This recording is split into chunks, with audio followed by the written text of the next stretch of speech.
ओम नमः शिवाय। बोलिए श्री लक्ष्मी नारायण भगवान की जय। लक्ष्मी माते की जय। हरे कृष्णा।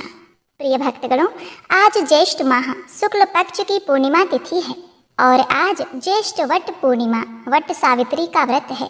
यह व्रत सुहागिन महिलाएं अपने पति की लंबी आयु तथा घर परिवार में सुख समृद्धि के लिए रखती हैं और कुंवारी कन्याएं अपने होने वाले पति के दीर्घ आयु के लिए इस व्रत को करती हैं। जिस प्रकार देवी सावित्री ने अपने पति सत्यवान के प्राणों को यमराज के यमपाश से छीनकर लाई थी, उसी प्रकार इस व्रत को करने से एवं इस दिन व्रत कथा को सुनने से पति पर आने वाली सभी संकट दूर हो जाती हैं, सुख सौभाग्य की प्राप्ति होती है, अकाल मृत्यु का भय सदा के लिए समाप्त हो जाता है। तो आज मैं सुना रही हूँ वट पूर्णिमा वट सावित्री व्रत की बड़ी ही दुर्लभ पौराणिक व्रत कथा, जिसे आप सभी भक्तगण बड़ी श्रद्धा और प्रसन्न चित्त मन से पूरा अवश्य सुनिएगा। इस कथा को पूरा सुनने से समस्त मनोकामनाओं की पूर्ति होती है। प्रिय भक्तगणों, इस दिन वट वृक्ष की पूजा करने का विधान है। यह वृक्ष दीर्घ आयु एवं अमरत्व का प्रतीक है।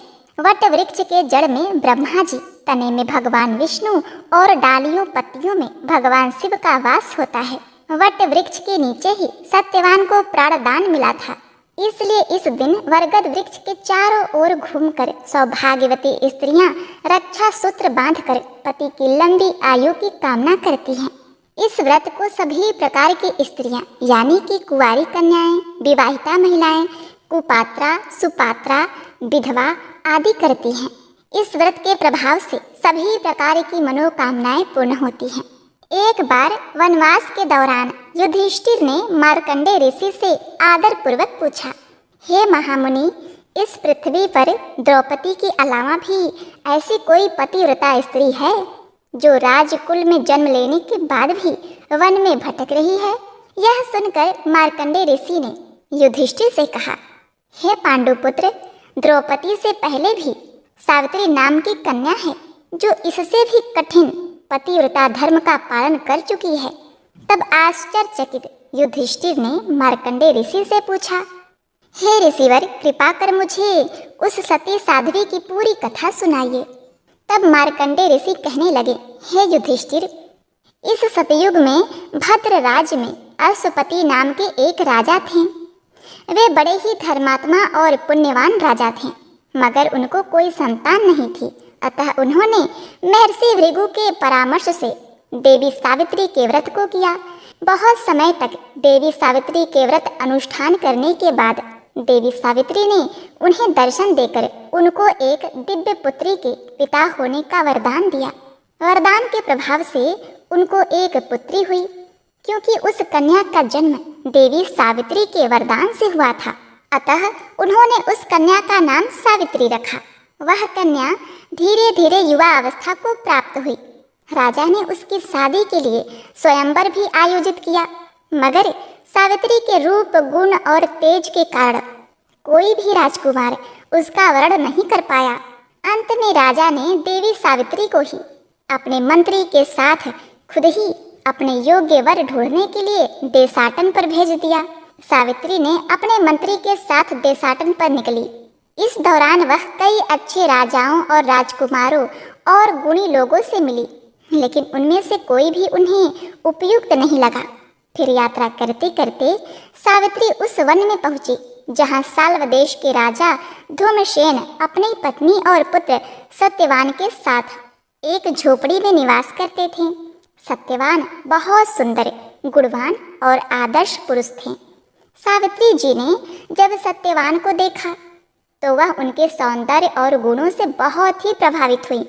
सावित्री ने अपने मंत्री से सत्यवान के बारे में पता लगाने को कहा।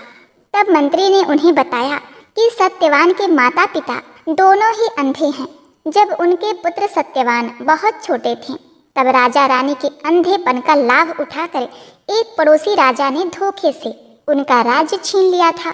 तब से राजा रानी वन में एक कुटिया बनाकर रह रहे हैं और सत्यवान उनकी हर प्रकार से सेवा करते हैं। अब सावित्री जी सत्यवान के रूप और गुणों पर मोहित हो गई उन्होंने निश्चय कर लिया कि वह सत्यवान से ही विवाह करेंगी।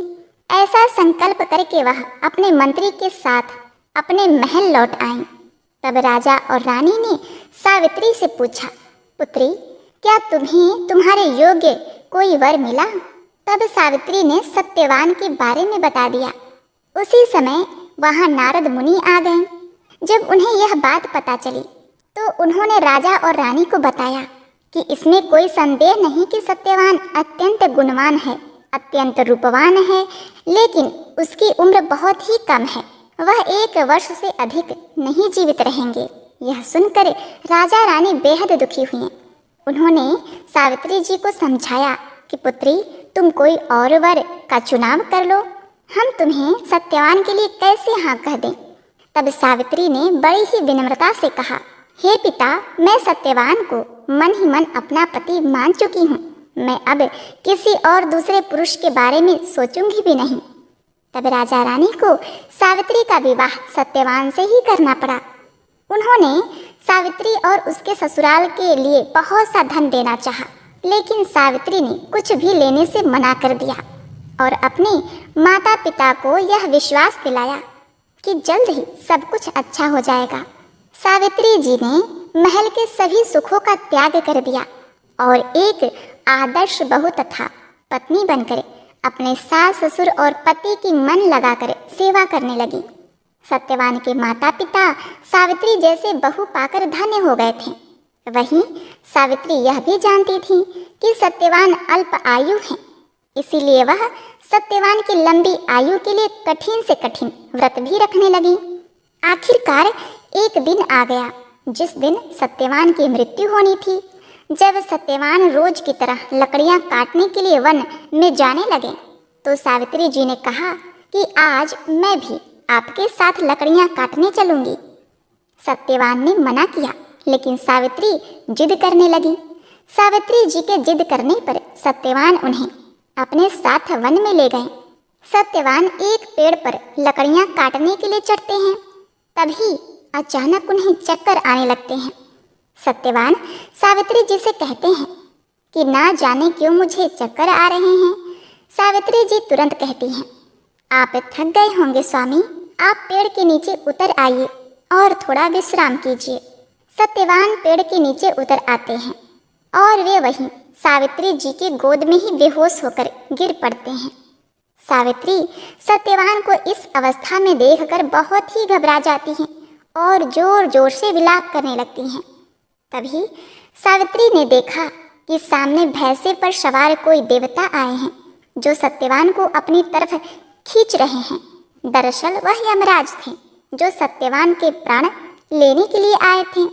सावित्री जी उनसे पूछती हैं, आप कौन हैं और मेरे पति के प्राणों को अपनी तरफ क्यों खींच रहे हैं? तब यमराज सावित्री से कहते हैं, हे देवी, मैं यमराज हूँ और तुम्हारे पति की आयु पूरी हो चुकी है, इसीलिए मैं उन्हें अपने साथ ले जा रहा हूँ। तुमने अपना पतिव्रत धर्म इतनी निष्ठा से निभाया है कि मेरे दूत तुम्हारे तेज के सामने आ न सके, इसीलिए मुझे स्वयं ही आना पड़ा। तुम्हारे सतीत्व के तेज के कारण ही तुम मुझे भी देख पा रही हो। इतना कहकर यमराज सत्यवान के प्राण लेकर वहां से चल पड़ते हैं। थोड़ी देर बाद यमराज पीछे मुड़कर देखते हैं कि सावित्री भी उनके पीछे पीछे चली आ रही हैं। वह सावित्री जी से कहते हैं, देवी, तुम अपने घर लौट जाओ, मेरे पीछे न आओ। इस तरह पीछे पीछे आने से कोई फायदा नहीं होगा। मैं अपने कर्तव्य का पालन कर रहा हूँ। तब सावित्री कहती हैं, मैं भी अपने पतिव्रत धर्म का पालन कर रही हूँ। मैं अपने पति को छोड़कर जीना नहीं चाहती, मुझे रोकना असंभव है। तब यमराज सावित्री से कहते हैं कि मैं तुम्हारे पतिव्रत धर्म से बहुत प्रसन्न हूँ। तुम एक काम करो, तुम सत्यवान के प्राणों को छोड़कर मुझसे कोई भी 3 वरदान मांग लो और वापस लौट जाओ। यह सुनकर सावित्री यमराज से कहती हैं, हे प्रभु, अगर आप मुझसे इतना ही प्रसन्न हैं तो मेरे सास ससुर को उनकी आंखें और उनका राज वापस दिला दीजिए। मेरे माता पिता को एक पुत्र का आशीर्वाद दीजिए, क्योंकि मेरे बाद उनका और कोई नहीं, और मुझे भी पुत्रवती होने का आशीर्वाद दीजिए। अब यमराज जी सावित्री जी को तीनों वरदान देकर चल पड़ते हैं। इसके बाद यमराज फिर पीछे मुड़कर देखते हैं कि सावित्री फिर भी उनके पीछे पीछे चली आ रही हैं। अब यमराज सावित्री से कहते हैं, मैंने तुम्हें तुम्हारे मन चाहे तीनों वरदान दे दिए, फिर भी तुम मेरे पीछे पीछे चली आ रही हो। इस पर सावित्री यम से कहती हैं, हे भगवान, आप मुझे पुत्रवती होने का आशीर्वाद दे चुके हैं और मेरे पति के प्राणों को अपने साथ लिए जा रहे हैं, तो मैं पुत्रवती कैसे होऊंगी, क्योंकि मैं कह चुकी हूँ कि अपने पति के बिना जीवित नहीं रहूंगी। यह सुनकर यमराज को ध्यान आया। वह सावित्री जी की चतुराई और धर्मपरायणता से अत्यंत ही प्रसन्न हो गए। यमराज तुरंत सत्यवान के प्राणों को मुक्त कर देते हैं। सत्यवान फिर जीवित हो जाते हैं। सत्यवान के माता पिता को उनका खोया हुआ राज और अपनी आंखों की रोशनी मिल जाती है। वहीं सावित्री के माता पिता को एक पुत्र रत्न की प्राप्ति होती है। इस प्रकार देवी सावित्री अपनी तपस्या, कर्म और धर्म से सभी के जीवन में खुशियां भर देती हैं। अतः ज्येष्ठ माह के शुक्ल पक्ष की अमावस्या या ज्येष्ठ माह की शुक्ल पक्ष के पूर्णिमा के दिन वट सावित्री का व्रत करने से स्त्रियां सौभाग्यवती होती हैं, निसंतानों को पुत्र की प्राप्ति होती है एवं घर परिवार में सुख समृद्धि का वास होता है। व्यक्ति धन धान से परिपूर्ण हो जाता है। ऐसा कहते हुए मार्कंडेय ऋषि अपने शब्दों को विराम देते हैं। तो बोलिए श्री लक्ष्मीपति विष्णु भगवान की जय, उमापति शिव शंकर भगवान की जय। जय श्री गणेश। ओम नमः शिवाय। प्रिय भक्तगणों, कहते हैं कि पूर्णिमा के दिन जब तक 32 पूर्णमासी व्रत कथा का श्रवण न किया जाए तब तक यह पूर्णिमा का व्रत सफल नहीं होता। इसको पूर्ण करने के लिए और मन चाहे फल की प्राप्ति के लिए इस कथा को सुनना अति आवश्यक होता है। शिव पार्वती जी को प्रसन्न करने के लिए इस कथा को पूरा अवश्य सुनिएगा। एक नगर में एक साहूकार रहता था। उसकी 2 बेटियां थी। बड़ी बेटी प्रत्येक महीने की पूर्णिमा का व्रत पूरी श्रद्धा के साथ किया करती थी। छोटी बेटी भी व्रत करती, परंतु वह सभी व्रत अधूरा करती थी। समय बीतता है। साहूकार अपनी दोनों बेटियों का विवाह बड़ी धूमधाम से कर देता है। अपने ससुराल में बहुत खुशी थी। उसके कुछ महीनों बाद सुंदर और स्वस्थ बालक का जन्म होता है। दूसरी ओर छोटी बेटी जो पूर्णिमा का व्रत अधूरा करती थी, उसके जो संतान हुई वह मृत पैदा हुई। इसी प्रकार से उसके जो भी संतान होती वह मरी हुई होती। घर के लोग दुखी रहने लगे। फिर उन्होंने विद्वान पंडितों से इसका कारण पूछा। विद्वान पंडितों ने उसके ग्रह नक्षत्र को देखकर कहा कि यह पूर्णिमा का जो व्रत करती है वह हमेशा अधूरा करती है, आधे दिन के बाद व्रत भंग कर देती है। उसी के कारण जो संतान होती है वह मृत पैदा होती है। अब इसका उपाय पूछने पर पंडित जी बोले, यदि यह पूर्णिमा का पूरा व्रत करे तो इसकी संतान जीवित रह सकती है। इस बार उसने पूर्णिमा का व्रत पूरा किया। उसके बाद जो उसकी संतान हुई वह स्वस्थ थी, परंतु कुछ ही दिनों के बाद ही वह मर गई। अपनी संतान के मरने से उसे बहुत दुख हुआ। साथ ही अपनी बहन से ईर्ष्या भी हुई। उसने अपनी मृत संतान को एक पीढ़े के नीचे रख दिया और बड़ी बहन को बुलाकर अपने घर ले आई। उसे उसी पीढ़े पर बैठने को कहा। बड़ी बहन जब उस पीढ़े पर बैठने लगी तो उसके चूनर का पल्लू उस मृत बालक पर आ गया। चूनर का हिस्सा छूते ही वह बालक रोने लगा। उसकी रोने की आवाज़ सुनते ही बहन ने पीढ़े के नीचे देखकर छोटी बहन से पूछा, यह किसका बालक है? छोटी बहन हाथ जोड़कर रोते हुए बोली, बहन मुझे क्षमा कर देना। मैं तो ईर्ष्या के कारण अपनी मृत संतान का आरोप तुम पर लगाना चाहती थी, लेकिन तुम्हारे कारण तो मेरी संतान जीवित हो गई। फिर क्या था, पूर्णिमा का व्रत महत्व पूरे नगर में फैल गया। छोटी बहन बड़ी बहन के साथ पूर्णिमा का व्रत श्रद्धा के साथ पूरा व्रत करने लगी, जिसके प्रताप से उसकी संतान भी पूर्ण रूप से स्वस्थ और दीर्घ आयु हुई। सभी श्रद्धा के साथ व्रत करने लगे। अतः इस पूर्णिमा व्रत कथा के विषय में भगवान श्री कृष्ण जी ने भी माता यशोदा को भी बताया था। वह इस प्रकार से है। द्वापर युग में एक समय की बात है। यशोदा जी ने श्री कृष्ण जी से कहा, हे कृष्ण, तुम सारे संसार के उत्पन्न करता पोषण तथा उसके संहार करता हो। आज कोई ऐसा व्रत मुझसे कहो जिसके करने से मृत्यु लोक में स्त्रियों को विधवा होने का भय न रहे तथा यह व्रत सभी मनुष्यों की मनोकामना पूर्ण करने वाला हो। श्री कृष्ण कहने लगे, हे माता, तुमने अति सुंदर प्रश्न किया है। मैं तुमसे ऐसे ही व्रत को विस्तार पूर्वक कहता हूँ।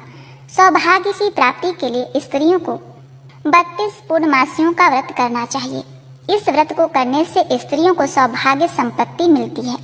वह व्रत अचल सौभाग्य देने वाला और भगवान शंकर के प्रति मनुष्य मात्र की भक्ति को बढ़ाने वाला है। यशोदा जी कहने लगी, हे कृष्ण, सर्वप्रथम इस व्रत को मृत्यु लोक में किसने किया था? इसके विषय में विस्तार पूर्वक मुझसे कहो। श्री कृष्ण कहने लगे, इस भूमंडल पर एक अत्यंत ही प्रसिद्ध राजा चंद्रहास थे और उनकी रत्नों से परिपूर्ण कातिका नाम की एक नगरी थी। उसी नगर में धनेश्वर नाम का एक ब्राह्मण था और उसकी स्त्री बड़ी ही सुंदर थी जिसका नाम रूपवती था। दोनों ही उस नगर में बड़े प्रेम से रहते थे। उनके घर में धन धान्य आदि की कोई कमी नहीं थी, परंतु उनको बहुत बड़ा दुख था कि उनकी कोई संतान न थी। एक समय एक बड़ा योगी उस नगर में आया। वह योगी उस ब्राह्मण के घर को छोड़कर अन्य सभी घरों से भिक्षा लेकर भोजन किया करता था। वह रूपवती से कभी भिक्षा नहीं लेता था। एक दिन वह योगी रूपवती से भिक्षा न लेकर किसी अन्य घर से भिक्षा लेकर गंगा किनारे जाकर प्रेम पूर्वक खा रहा था। तभी धनेश्वर ने योगी को ऐसा करते हुए देख लिया था। अपनी भिक्षा के अनादर से दुखी होकर धनेश्वर योगी से कहता है कि वह सभी घरों से भिक्षा लेता है, लेकिन वह उसके घर से भिक्षा कभी नहीं लेते। इसका क्या कारण है? योगी ने कहा कि निसंतान के घर की भिक्षा पतितों के अन्न के समान होती है और जो पतितों का अन्न खाता है वह भी पतित हो जाता है। क्योंकि वह निसंतान है, इसीलिए पतित हो जाने के भय से वह उसके घर की भिक्षा नहीं लेता। धनेश्वर यह बात सुनकर बहुत ही दुखी हुआ और हाथ जोड़कर योगी के पैरों में गिर गया और कहने लगा कि यदि ऐसा ही है तो वह उसे पुत्र प्राप्ति का उपाय बताइए। वह सब कुछ जानने वाले हैं, वह उस पर अवश्य ही कृपा करें। धन की उसके घर में कोई कमी नहीं है, लेकिन कोई संतान न होने के कारण वह बहुत दुखी रहता है। वह उसके इस दुख का हरण करे। यह सुनकर योगी कहने लगे कि उन्हें चंडी की आराधना करनी चाहिए। अब घर आकर उसने अपनी स्त्री से पूरी बात कहकर स्वयं वन में चला गया। वहां उसने चंडी की आराधना शुरू कर दी और उपवास भी किया। चंडी देवी ने 16वें दिन को उसको स्वप्न में दर्शन दिया और कहा कि उसके यहाँ पुत्र होगा, परंतु वह 16 वर्ष की आयु में ही उसकी मृत्यु हो जाएगी। यदि वह दोनों स्त्री पुरुष 32 पूर्णिमाओं का व्रत विधि विधान से करेंगी तो वह दीर्घ आयु हो जाएगा। जितनी उसकी सामर्थ्य है आटे के दिए बनाकर शिव जी भगवान का पूजन करना, परंतु पूर्णिमा के व्रत 32 होने चाहिए। प्रातः काल होने पर इस स्थान के समीप एक आम का वृक्ष दिखाई देगा। उस वृक्ष पर चढ़कर फल तोड़कर शीघ्र ही उसे अपने घर ले जाना और अपनी स्त्री को सारा वृत्तांत बताना। ऋतु स्नान करने के बाद वे स्वच्छ होकर श्री शंकर भगवान का ध्यान करके उस फल को खा ले, तब शंकर भगवान की कृपा से वह गर्भवती हो जाएगी। जब वह ब्राह्मण प्रातः काल उठा तो उसने एक स्थान के पास ही आम का एक वृक्ष देखा जिस पर बहुत सुंदर आम का फल लगा हुआ था। उस ब्राह्मण ने आम के वृक्ष पर चढ़कर फल को तोड़ने का प्रयास किया, परंतु वृक्ष पर कई बार कोशिश करने पर भी वह चढ़ नहीं पाया। तब उस ब्राह्मण को बहुत चिंता हुई और वह विघ्न विनाशक श्री गणेश भगवान की वंदना करने लगा कि हे भगवान, उस पर कृपा करके इतनी शक्ति दे कि वह अपनी मनोरथ को पूर्ण कर सके। इस प्रकार गणेश जी की प्रार्थना करने पर उनकी कृपा से धनेश्वर वृक्ष पर चढ़ गया और उसने सुंदर आम के फल को तोड़ लिया। उस धनेश्वर ब्राह्मण ने जल्दी से घर जाकर अपने स्त्री को वह फल दे दिया और उसकी स्त्री ने अपने पति के कहे अनुसार उस फल को खा लिया और वह गर्भवती हो गई। प्रिय भक्तगणों, उस ब्राह्मण को देवी माँ की असीम अनुकंपा से एक अत्यंत ही सुंदर पुत्र उत्पन्न हुआ, जिसका नाम उन्होंने देवी दास रखा। बालक शुक्ल पक्ष की चंद्रमा की भांति अपने पिता के घर में बड़ा होने लगा। भगवान की कृपा से वह बालक बहुत ही सुंदर, सुशील, विद्या पढ़ने में बहुत ही निपुण था। दुर्गा जी की आज्ञा अनुसार उसकी माता ने 32 पूर्णमासी का व्रत करना आरंभ कर दिया, जिससे उसका पुत्र बड़ी आयु वाला हो जाए। अब 16 वर्ष लगते ही देवी दास के माता पिता को बड़ी ही चिंता हो गई कि कहीं उसके पुत्र की इस वर्ष मृत्यु न हो जाए। उन्होंने अपने मन में विचार किया, यदि यह दुर्घटना उसके सामने हो गई तो वह कैसे सहन कर सकेंगे। इसीलिए उन्होंने देवी दास के मामा को बुलाया और कहा कि उनकी एक बड़ी ही इच्छा है कि देवी दास 1 वर्ष तक काशी में जाकर विद्या का अध्ययन करे और उसको अकेला कभी मत छोड़ना चाहिए। इसीलिए वह साथ चले जाए और 1 वर्ष के बाद इसे वापस ले आना। तब सारा प्रबंध करके उसके माता पिता ने देवी दास को एक घोड़े पर बैठाकर उसके मामा के साथ ही भेज दिया, परंतु यह बात उन्होंने मामा या किसी और को नहीं बतलाई। धनेश्वर ने अपनी पत्नी के साथ माँ भगवती के सामने मंगल कामना तथा दीर्घ आयु के लिए भगवती की आराधना और पूर्णमासियों का व्रत करना आरंभ कर दिया। इस प्रकार बराबर 32 पूर्णमासी के व्रत को उन्होंने पूरा किया। कुछ ही समय के बाद एक दिन वह दोनों मामा और भांजा रात बिताने के लिए एक गांव में ठहरे थे। वहां एक ब्राह्मण की सुंदर लड़की का विवाह होने वाला था। जिस धर्मशाला में वर और बारात के बाकी लोग रुके हुए थे, उसी धर्मशाला में देवी दास और उसका मामा ठहर गए। उधर कन्या को तेल आदि चढ़ाने के बाद जब लग्न का समय आया तो वर की तबीयत खराब हो गई, क्योंकि उसे मिर्गी की बीमारी थी। वर के पिता ने अपने परिवार वालों से विचार विमर्श करके कहा कि वह देवी दास मेरे पुत्र जैसा ही लग रहा है, मैं इसके साथ लग्न कर दूं और बाद में बाकी सारे काम मेरे बेटे के साथ पूरे हो जाएंगे। ऐसे कहने के बाद वर के पिता देवी दास को मांगने के लिए उसके मामा के पास गए और उन्हें सारी बात बताई। मामा ने कहा कि कन्यादान में जो भी कुछ मिलेगा वो हमें दे दिया जाए। वर के पिता ने बात स्वीकार कर ली। इसके बाद देवी दास का विवाह कन्या के साथ संपन्न हो गया। इसके बाद रात्रि में वह अपने पत्नी के साथ भोजन न कर सका और मन ही मन विचार करने लगा कि न जाने यह किसकी पत्नी होगी। यह सोचकर उसकी आंखों में आंसू आ गए। तब बधू ने पूछा कि क्या बात है, आप उदास क्यों हैं? तब उसने सारी बातें अपनी पत्नी को बता दी। तब कन्या कहने लगी, ये तो बहुत ही गलत है, आप ही मेरे पति हैं, मैं आपकी ही पत्नी रहूंगी, किसी अन्य की कभी नहीं। तब देवी दास ने कहा, ऐसा मत करिए, क्योंकि मेरी आयु बहुत कम है, यदि मुझे कुछ हो गया तो आपका क्या होगा? लेकिन उसकी पत्नी नहीं मानी और बोली, स्वामी आप भोजन कर लीजिए। दोनों रात में सोने के लिए चले गए। सुबह देवी दास ने पत्नी को 4 नगों से जड़ी एक अंगूठी दी और एक रुमाल दिया और बोला, हे प्रिय, इसे ले लो और संकेत समझकर स्थिर चित्त हो जाओ। मेरे मरण और जीवन जानने के लिए एक पुष्प वाटिका बना लो, इसमें सुगंधित वाली एक मल्लिका लगा लो। लड़की ने कहा कि जो गति उनकी होगी वही गति उसकी होगी। इस बगिया में लगाए गए फूल सूख जाएंगे और जब यह फिर हरे भरे हो जाएंगे तो जान लेना कि वह जीवित है। भगवान श्री कृष्ण कहते हैं, इस प्रकार से देवी दास काशी विद्या अध्ययन के लिए चला गया। प्रिय भक्तगणों, इसके बाद जब वर और बाकी बाराती मंडप में आए तो कन्या ने उसे देखकर कहा कि यह मेरा पति नहीं है, मेरे पति वह हैं जिसके साथ रात में मेरा विवाह हुआ है। इसके साथ मेरा विवाह नहीं हुआ। अगर यह वही है तो यह बताए कि मैंने इससे क्या गुप्त बातें कन्यादान के समय जो आभूषण मिले उन्हें दिखाइए। कन्या की ये सारी बातें सुनकर वह कहने लगा कि मैं ये सब नहीं जानता। इसके बाद सारी बारात भी अपमानित होकर लौट गई। जब कुछ समय बीत गया तो काल से प्रेरित होकर एक सर्प रात के समय उसको डसने के लिए वहां आया। उस विषधर के प्रभाव से उसके शयन का स्थान चारों ओर से विष की ज्वाला से विषैला हो गया, परंतु व्रत के प्रभाव से उसको काट नहीं पाया, क्योंकि पहले से ही उसकी माता ने 32 पूर्णमासियों का व्रत रखा था। इसके बाद स्वयं काल वहां पर आया और उसके शरीर से प्राणों को निकालने की कोशिश करने लगा, जिससे वह बेहोश होकर पृथ्वी पर गिर गया।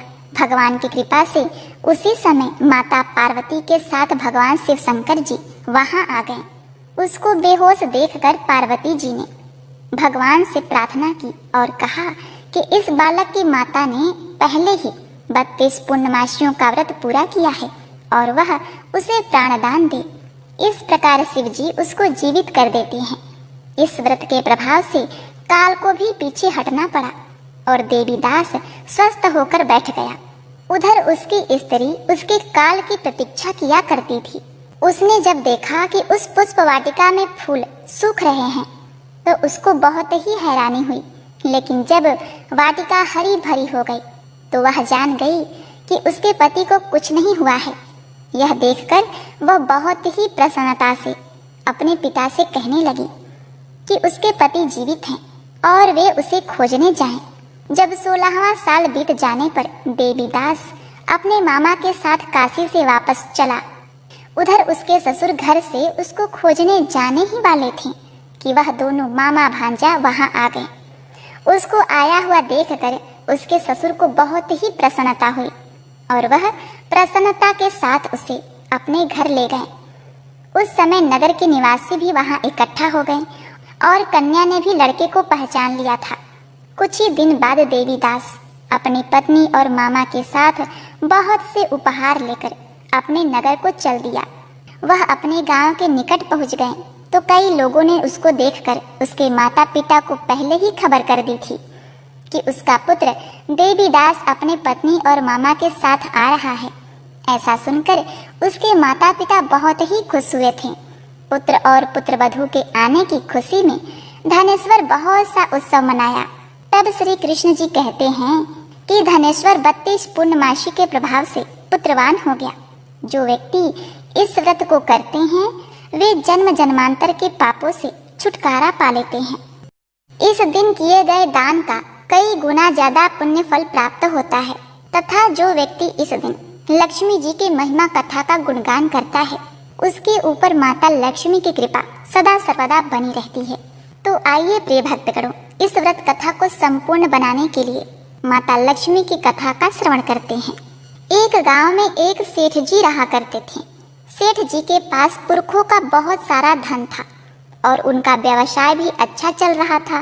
पूरे गांव में सेठ जी की अमीरी के चर्चे चलते थे, लेकिन सेठ जी स्वभाव के बड़े ही नेक दिल और नम्र व्यक्ति थे। धन्य धान से संपन्न खुशहाल परिवार को देखकर जब लोग सेठ जी की प्रशंसा करते तो सेठ जी कहते, भाई मेरा कुछ नहीं, सब माँ लक्ष्मी की कृपा है। दैव योग से एक रात सेठ जी ने एक सपना देखा। सपने में सेठ जी ने देखा कि स्वर्ण आभूषणों से सुसज्जित एक देवी सी दिखने वाली सुंदर लड़की उसके मुख्य द्वार से बाहर जा रही थी। सेठ जी को अचरज हुआ, अतः उसने पूछा, हे देवी आप कौन हैं? यहाँ कब आई और कहाँ और क्यों जा रही हैं? सेठ जी के इस संबोधन से उस युवती ने पीछे पलटकर देखा और बोली, हे सेठ, मैं धन धान और वैभव की देवी लक्ष्मी हूँ। मैं सदियों से तुम्हारे यहाँ निवास कर रही हूँ, किंतु अब तुम्हारे यहाँ मेरा समय समाप्त हो चुका है। अतएव अब मैं यह घर छोड़कर अन्यत्र जा रही हूँ। लक्ष्मी जी बोली, हे सेठ, तूने हमेशा मेरा सदुपयोग किया है। गरीबों की सहायता की, जनहित में कुएं, तालाब, गौशाला, संतों की सेवा, ज्ञान मंदिरों का निर्माण आदि अनेकों धार्मिक कार्य तुमने मेरी कृपा से किए हैं। तुम्हारे इस महान और चिरकाल तक पुण्य देने वाले कर्मों से प्रसन्न होकर मैं तुझे वरदान देना चाहती हूँ। अतः अपनी आवश्यकता अनुसार तू जो चाहे सो मांग ले। अब तक तो दूसरे लोग सेठ जी की तारीफ करते थे, लेकिन अब जब माँ लक्ष्मी सेठ जी की प्रशंसा किए जा रही थी तो सेठ जी का हृदय आनंद से झूम उठा, आंखों से आंसू बहने लगे। अब सेठ जी को लग रहा था कि उन्होंने वाकई लक्ष्मी जी का सदुपयोग किया है। अतः रूधे कंठ से सेठ जी बोले, हे माँ, आपके दर्शन करके और वीणा से मधुर वचनों को सुनकर मैं धन्य हो गया। मुझे अब कुछ नहीं चाहिए, मेरा जीवन सार्थक हो गया, अब मैं संतुष्ट हूँ। प्रिय भक्तगणों, लक्ष्मी जी बोली, हे निष्काम सेठ, अपने लिए न सही अपने परिवार के लिए ही मांग लो। तब सेठ ने कहा, ठीक है, मेरी 4 बहुएं हैं, कल उनसे पूछकर बताता हूँ, अतः कल तक के लिए आप रुक जाइए। सुबह सेठ जी ने उठकर अपनी 4 बहुओं को बुलाया और कहा कि रात को लक्ष्मी जी मेरे सपने में आई थी और एक वरदान मांगने को कहा। मैंने कुछ भी मांगने से मना कर दिया तो उन्होंने परिजनों के लिए मांगने का आग्रह किया। इसलिए अब तुम ही बताओ, मुझे क्या मांगना चाहिए जिससे हमारा मनोरथ सिद्ध हो। सबसे पहले बड़ी बहू बोली, पिताजी, लक्ष्मी जी तो अब जा रही हैं, पता नहीं हमारे भावी दिन कैसे होंगे, अतः आप उनसे अन्न के भंडार भर जाने को कहिए ताकि हम कभी भूखे न मरें। फिर दूसरी वाली बोली, दीदी, अन्न के भंडार कब तक रहेंगे, अन्न तो सड़कर खराब हो जाएगा। मैं तो कहती हूँ कि सोने चांदी से तिजोरियाँ भरवा लेनी चाहिए, जिसे बेचकर अन्न और रुपए पैसे सब खरीदे जा सकते हैं। इतने में तीसरी बोली, दीदी, इतने सोने चांदी की रक्षा कौन करेगा, इससे तो अच्छा है रुपए पैसे मांगे जाएं ताकि बैंक में जमा करके निश्चिंत हुआ जा सके।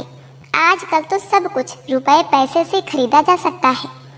सबकी बात सुनकर सबसे छोटी बहू बोली, पिताजी, अगर लक्ष्मी जी जाएंगी तो उनसे कितना ही धन मांग लें, वो भी नहीं टिकने वाला। धन और दौलत वैसे भी हमेशा रहने वाला नहीं है। यदि हम अपने बच्चों के लिए ढेरों धन छोड़ेंगे तो वह अहंकार और आलस्य में कोई काम नहीं करेंगे, धन का दुरुपयोग करेंगे। अतः आप लक्ष्मी जी से कहिएगा कि हे देवी, आपको जाना है तो जाइए, किंतु इतना वरदान देते जाइए कि हमारे घर में हमेशा धार्मिकता का वातावरण बना रहे, साधु संतों और स्वजनों की हमेशा सेवा होती रहे, सभी परिवारों के हृदय में ईश्वर की आस्था बनी रहे, सभी में आपसी प्रेम और अपनत्व का भाव हमेशा बना रहे। यदि इतना हो सके तो संपत्ति के बिना भी विपत्ति के दिन आसानी से कट जाएंगे। सेठ जी को छोटी बहू की बात पसंद आ गई। उन्होंने ऐसा ही कहने को बोला। उस रात फिर से लक्ष्मी जी सेठ जी के सपने में आई और बोली, पूछ लिया सेठ अपनी बहुओं से। सेठ ने कहा, हाँ माते, आपको जाना है तो खुशी से जाइए, लेकिन इतना वरदान देते जाइए कि मेरे घर में हमेशा धार्मिकता का वातावरण बना रहे, मेरे परिवार जन हमेशा साधु संतों और सज्जनों की सेवा करते रहें, सभी में आपसी प्रेम बना रहे। यदि इतना हो सके तो संपत्ति के बिना भी विपत्ति के दिन आसानी से कट जाएंगे। यह सुनकर लक्ष्मी जी विस्मित होकर बोली, यह क्या मांग लिया सेठ? जिस घर में साधु संतों और सज्जनों की सेवा होती है, धार्मिकता का वातावरण बना रहता है और परिवारजनों में परस्पर प्रेम होता है, वहाँ तो स्वयं श्री हरि का निवास होता है। और जहाँ श्री हरि का निवास होता है उसे तो मैं चाहकर भी नहीं छोड़ सकती, क्योंकि मैं तो उनके चरणों की सेविका हूँ। यह वर मांगकर तुमने मुझे इसी घर में रहने को विवश कर दिया है। जिसने भी तुम्हें यह युक्ति सुझाई वह निश्चित ही चतुर, धार्मिक और बुद्धिमान है। यह वर देकर लक्ष्मी जी उसी घर में रहने लगी। तो प्रिय भक्तगणों, हमेशा सुखी संपन्न रहने के लिए घर में पूजा पाठ और शांति का माहौल होना अति आवश्यक है। तभी भगवान विष्णु आपके घर में निवास करेंगे और माता लक्ष्मी की कृपा आप पर सदा सर्वदा बनी रहेगी। तो बोलिए लक्ष्मीपति विष्णु भगवान की जय। जय माता लक्ष्मी। ओम नमः शिवाय। पार्वती पते हर हर महादेव।